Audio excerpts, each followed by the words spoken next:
మెదక్ జిల్లా నర్సాపూర్ నియోజకవర్గంలోని సీతారాంపూర్ మరియు చింతకుంటలో శ్రీరామనవమి సందర్భంగా సీతారాముల కళ్యాణం అంగరంగ వైభవంగా నిర్వహించారు.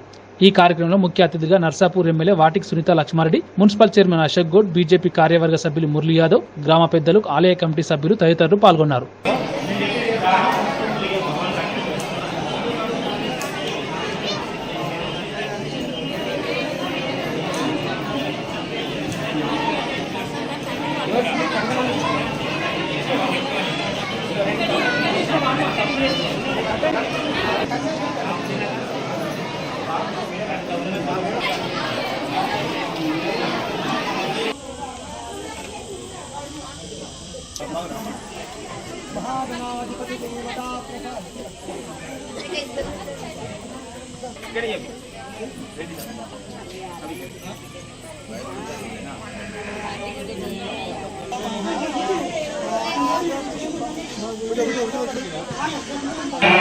Yeah.